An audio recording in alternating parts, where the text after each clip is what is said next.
Bonjour à tous et bienvenue pour cette nouvelle vidéo de révision du bac en histoire précisément. Aujourd'hui, nous nous intéressons au thème sur les gouvernances, enfin sur les échelles de gouvernement précisément dans le monde.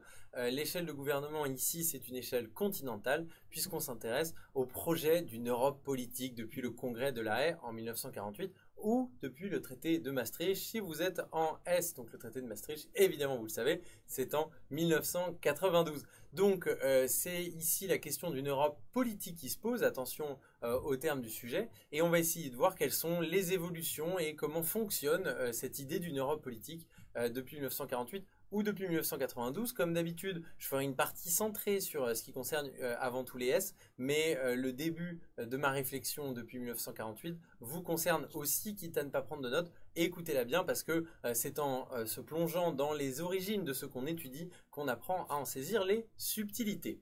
Je rentre donc sans plus attendre dans le vif du sujet. Le projet d'une Europe politique depuis le congrès de La Haye. Je vais donc commencer par un sommaire, comme d'habitude, pour que ce soit bien clair. D'abord l'essentiel, finalement quelles sont les problématiques essentielles de ce sujet, qu'entend-on par Europe politique, qu'est-ce que le fédéralisme par exemple, voilà des questions auxquelles je répondrai le plus clairement possible. Dans un deuxième temps, je m'intéresserai aux enjeux du chapitre, c'est-à-dire aux trois grandes périodes qu'on peut distinguer et aux trois grandes évolutions qui apparaissent, avant de vous donner des petits conseils un peu plus personnalisés, les erreurs à éviter, les choses à réussir, ou en tout cas qui permettront de réussir cette épreuve. J'avance donc vers l'essentiel du sujet, et l'essentiel de ce sujet, pour le comprendre, pour comprendre ce thème, il faut commencer par s'intéresser à la problématique centrale. La problématique, évidemment, c'était, vous vous en souvenez pour ceux qui ont vu la vidéo sur la France depuis 1946, comment les échelles de gouvernement du monde se sont-elles diversifiées, ça c'est important, depuis la Seconde Guerre mondiale. Alors, il y a deux sujets différents, hein. Il y en a un qui commence à La Haye en 48 et un qui commence à Maastricht en 92, selon votre section, mais finalement, l'interrogation centrale est la même, c'est-à-dire quelles ont été les étapes de l'Europe politique, quelles ont été les limites, quelles ont été les réussites et les échecs de ce projet politique, et surtout les ambitions dessinées par le traité de Maastricht en 92 ont-elles été atteintes? Est-ce qu'on a atteint les objectifs fixés à l'Europe? Pour cela et pour comprendre cela, intéressons-nous comme d'habitude aux termes clés. Le premier terme, c'est l'Europe. Alors l'Europe, c'est censé être un continent, même si l'acceptation continent n'est pas toujours claire. Il s'agit en fait de la partie la plus occidentale, la plus à l'occident du supercontinent eurasiatique. Généralement, on limite l'Europe à la Russie, ou en tout cas au centre de la Russie, et à la Turquie. Là, il s'agit de l'Europe continent. Ne rentrez pas dans un débat là-dessus. Nous, ce qu'on va faire, c'est qu'on va se centrer sur l'Europe politique. En fait, il s'agit, l'Europe politique, c'est la volonté politique d'unir les pays européens. Il y a donc une volonté de faire ça. On peut le distinguer par exemple d'une Europe culturelle, d'une Europe linguistique qui parlerait les langues issues du latin par exemple. On peut le distinguer d'une Europe religieuse. C'est pas la même chose. Vous avez différents types de manières d'appréhender ce continent européen dont on sait que les limites géographiques ne sont pas claires. Et parmi les manières de l'aborder, on peut voir cette volonté d'une Europe politique et donc d'une union qui serait plus fondée sur un avenir voulu en commun et sur un rôle à jouer dans le monde que sur une histoire commune. Parmi les tenants de cette Europe politique, il y a différents courants. Vous avez les fédéralistes, alors qui voudraient exercer en commun la souveraineté, hein, donc finalement réunir les États européens sous une autorité commune, une autorité politique européenne qui serait élue. Donc là, on serait vraiment dans un État fédéral, comme peut être l'Allemagne ou comme peuvent être les États-Unis, dont chaque État membre serait un des États. Ça, c'est le fédéralisme. Entre le fédéralisme et son opposé, on trouve l'unionisme. L'unionisme, en fait, c'est une union entre les États. Les États restent souverains, contrairement à une fédération. Ils restent là, maîtres de leur souveraineté, mais il y a une union extrêmement forte. Dernier point, le souverainisme, ah bah là c'est l'affirmation de la souveraineté nationale avec finalement une volonté d'affaiblissement des institutions européennes communes. Là où dans l'unionisme on peut accepter de donner une part de sa souveraineté, même si on reste souverain, on donne une part de sa souveraineté par exemple pour l'économie ou pour l'immigration. Dans une logique souverainiste, on s'allie parce que ça peut nous être utile, mais on conserve la totalité de son pouvoir de décision.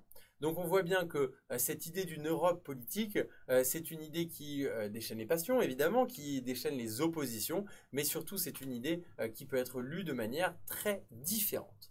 Vous allez le comprendre en rentrant dans les enjeux du chapitre. Alors, les grandes périodes, donc là, j'ai dessiné 3 grandes périodes à partir du congrès de La Haye en 1948. Les S peuvent écouter tranquillement, tandis que les ES et les L restent bien concentrés. Je dirais aux S quand ils peuvent revenir dans la partie. Alors, on commence évidemment avec un projet qui est d'abord en fait un projet économique. Même si le sujet est politique, il faut quand même le souligner. L'Europe, au départ, c'est une Europe économique. En 1946, à la fin de la guerre froide, Winston Churchill, le Premier ministre britannique, évoque, vous savez cette expression bien connue, du rideau de fer. Dès 1947, grâce à l'aide américaine du plan Marshall, la reconstruction commence dans tout l'ouest de l'Europe. Et c'est dans ce contexte qu'en 1948, à La Haye, aux Pays-Bas, a lieu un congrès. Deux visions de l'Europe s'opposent dans ce congrès. Vous avez les unionistes qu'on a évoqués, qui sont menés par Winston Churchill. Et puis vous avez aussi des fédéralistes. Parmi les fédéralistes, il y a tous les pères bien connus de l'Europe, comme par exemple Jean Monnet ou Robert Schuman.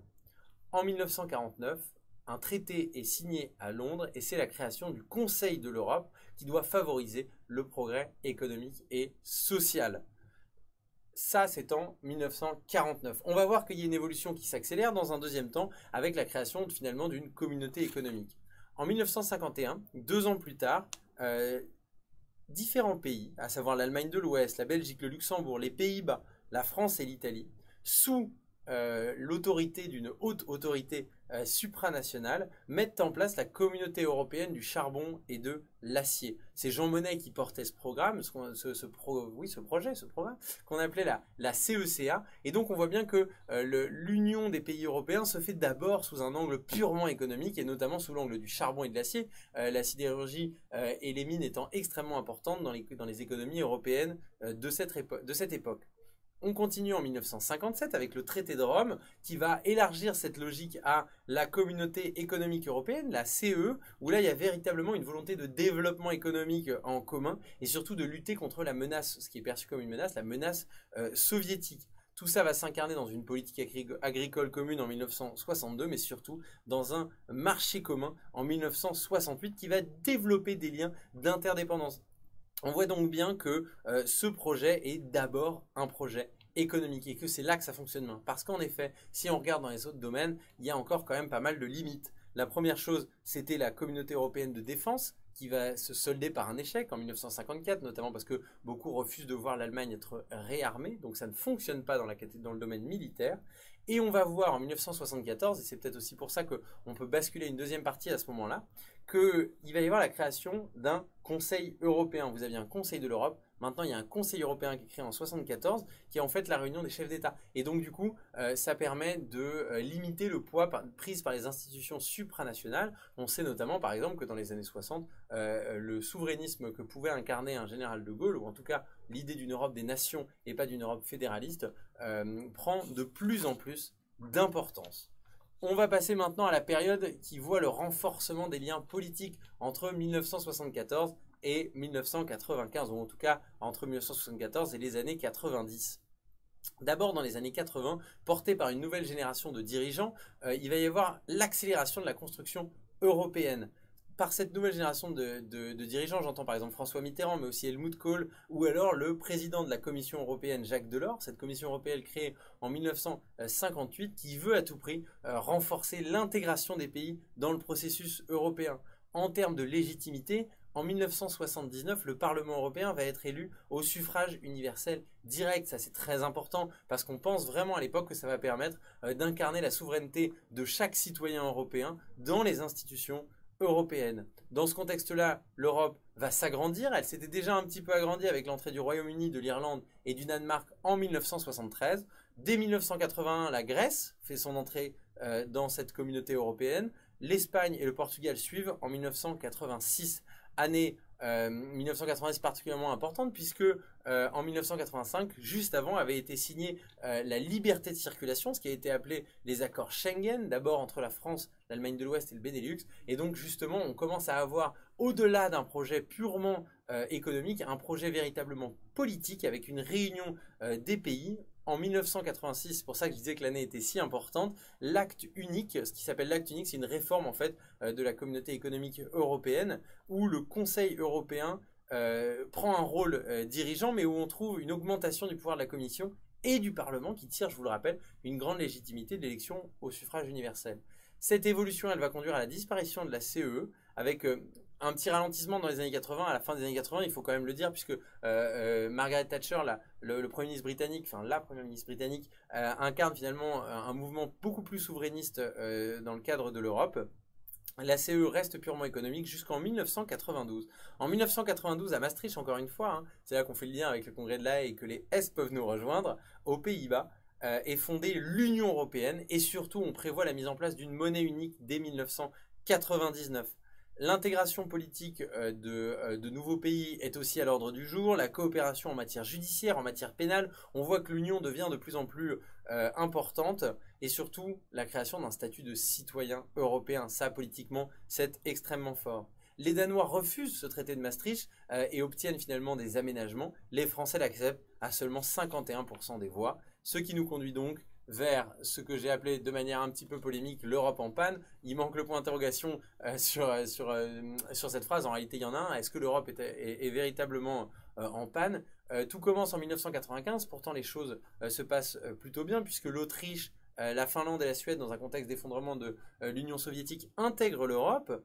En 1998, on crée une banque centrale européenne qui siège à Francfort. On voit bien qu'il y a un véritable développement des institutions. L'euro est vraiment mis en place en 2002. Et là, en 2004, date ô combien importante, l'Union européenne qui ne concernait que 15 pays va passer à 25 membres. Les nouveaux pays, ce sont Chypre, l'Estonie, la Hongrie, la Lettonie, la Lituanie, Malte, la Pologne, la République tchèque, la Slovaquie ou encore la Slovénie qui vont être rejoints en 2007 par la Roumanie et la Bulgarie. Et enfin en 2013 par la Croatie. On passe donc d'une Europe qui jusque-là était assez restreinte d'un point de vue géographique à une Europe beaucoup plus large. Dans cette Europe beaucoup plus large, forcément, il y a une volonté très politique qui intègre l'économie, mais qui dépasse l'économie. En 2005, on va tenter de se doter d'une constitution à cause de problèmes de fonctionnement de plus en plus récurrents liés au nombre des membres de l'Union européenne, mais les électeurs français et néerlandais la rejettent. En 2007, on signe donc un nouveau traité, celui de Lisbonne, qui doit renforcer le pouvoir du Parlement. Avant, il y avait un fonctionnement notamment à l'unanimité dans l'Union européenne. On s'aperçoit bien qu'à 25, puis 27, puis 28, c'est absolument impossible. Et donc on passe à un autre concept, celui de majorité qualifiée, qui devrait permettre de prendre des décisions plus efficacement. On crée aussi un ministère des Affaires étrangères, enfin un secrétariat des Affaires étrangères, et on crée une présidence européenne qui doit passer d'un pays à l'autre. Néanmoins, les années 2000 sont marquées par la forte montée de l'euroscepticisme, notamment en raison d'un manque de transparence supposée des institutions. Les citoyens ne s'identifient plus dans l'Europe qui n'est perçue que comme une épée de Damoclès et pas du tout comme l'aide qu'elle était censée être. Les questions extrêmement polémiques sur les élargissements successifs et notamment sur la volonté d'intégrer l'Union de la Turquie ont contribué à fragiliser ce mouvement européen.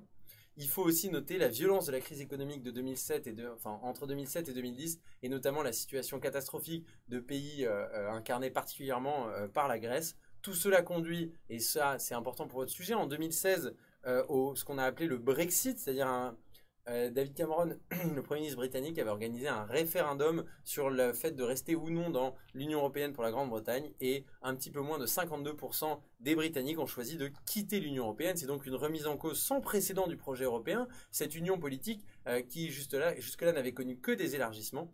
Et on voit bien que la transition d'une union économique, malgré le renforcement des liens politiques dans les années 70 et 80, entraîne aujourd'hui d'importantes difficultés pour l'Europe. J'espère que tout cela a été clair et que je vous ai bien fait ressortir les éléments les plus importants du sujet. On va maintenant essayer de réussir l'erreur. Vous voyez bien que dans les questions de gouvernance, c'est toujours les trois mêmes erreurs à éviter. Avoir d'abord une lecture partielle, c'est pas parce que c'est un sujet, vous l'avez vu d'ailleurs, j'ai bien insisté dessus, c'est pas parce que c'est un sujet sur l'Europe politique de 48 ou depuis 48 ou depuis 92 qu'il faut laisser complètement de côté les éléments économiques. Ils font partie du sujet. C'est un aspect, certes limité, mais c'est un aspect. De la même manière, les questions de migration, de société rentrent dans cette lecture-là. Il faut surtout pas se perdre dans les détails. Ça, c'est très important, surtout pour les trois chapitres de ce thème. Il faut pas s'enfermer dans des difficultés. Il faut simplement essayer de faire ressortir, j'espère que vous l'avez vu, je l'ai fait, hein, les points saillants, les éléments fondamentaux pour montrer que vous y avez réfléchi et que vous n'êtes pas du tout en train de raconter. Et donc, du coup, comme vous y avez réfléchi, vous n'êtes pas déterministe. Le Brexit n'était pas prévisible depuis 1990. Il y a une véritable volonté de raisonner en historien, de voir dans chaque conséquence un faisceau de causes et d'essayer de comprendre en quoi l'Europe s'est construite dans un certain contexte international. Pour finir sur une note positive, comment gagner des points? Alors là, je vais faire quelque chose qui, je pense, va beaucoup servir à tous ceux qui arrivent un peu en retard sur ce chapitre sur l'Europe. Je vais, une bonne fois pour toutes, vous faire la distinction entre les 4 principales institutions européennes. Donc là, on prend bien son stylo et on se concentre. Le Conseil européen. Attention parce que ça ressemble à autre chose. Le Conseil européen, c'est la réunion des chefs d'État et de gouvernement de tous les pays de l'UE. Donc, c'est globalement à peu près que des chefs de gouvernement, sauf le président français qui est chef d'État, mais l'idée n'est pas là. C'est la réunion de tous les dirigeants. Avec eux, on rajoute le président de la Commission européenne, la haute représentante de l'Union pour les affaires étrangères, ce fameux secrétariat dont je parlais, et ça donne en fait un espace, un lieu où on va définir les grandes orientations. Il se réunit à Bruxelles. Donc à Bruxelles, le Conseil européen, c'est les chefs d'État et de gouvernement. Dans un deuxième temps, vous avez le Conseil de l'Union européenne. C'est pas pareil du Conseil européen. Le Conseil de l'Union européenne, en fait, c'est la réunion sur un sujet donné de tous les ministres, enfin un ministre par pays. D'accord? Donc, par exemple, si vous faites un conseil sur la défense, vous avez tous les ministres de la défense de l'Union qui vont se réunir. Ça siège aussi, le siège est aussi à Bruxelles, et donc en fait, c'est pour adopter la législation et coordonner les politiques européennes. Donc, dans le Conseil européen, vous avez les chefs d'État, alors que dans le Conseil de l'Union européenne, vous avez les ministres nationaux de chaque pays de l'UE en fonction du domaine concerné. Ensuite, vous avez le Parlement. Le Parlement, c'est 751 députés qui est en fait l'organe élu au suffrage universel de l'Union européenne qui lui, alors, siège en réunion plénière, c'est un peu compliqué, en réunion plénière à Strasbourg, donc ils se réunissent tous à Strasbourg. Ils travaillent véritablement pour les commissions à Bruxelles et le secrétariat est à Luxembourg. Donc voilà pour l'idée, mais le siège pour les réunions plénières, c'est Strasbourg. Et donc le Parlement européen, il a des compétences en manière législative, évidemment, mais aussi budgétaire ou pour la surveillance des institutions. Donc Conseil européen, Conseil de l'Union européenne, Parlement, et enfin la Commission européenne. La Commission européenne, ce sont des commissaires, un par État membre de l'Union, qui proposent des textes législatifs et veillent à leur application. Elle siège aussi à Bruxelles. Ça, c'était un peu l'info en plus pour que ce soit bien clair et que vous ayez bien compris et que vous ne mélangiez pas les pinceaux entre le Conseil européen et le Conseil de l'Union européenne. Est-ce que c'est un sujet attendu maintenant, ce sujet sur l'Europe? Il est tombé en 2016 en S, mais il va être très utile en fait pour d'autres sujets. Il faut vraiment l'avoir en tête. Bien comprendre la gouvernance française depuis 1946 se comprend au regard de l'Europe et même d'ailleurs pour les sujets sur la gouvernance mondiale. Si le sujet tombe, il sera normalement, d'après l'éducation nationale, mis en place de façon extrêmement classique, c'est-à-dire le projet d'une Europe politique depuis La Haye en 1948 ou la gouvernance européenne depuis le traité de Maastricht. J'espère que tout cela vous a été utile, j'espère que ça vous a permis de comprendre des choses ou en tout cas de bien mettre en place dans votre esprit les éléments essentiels pour réussir. Normalement, avec les informations que vous avez là, vous êtes certain de cartonner au bac, je vous fais confiance.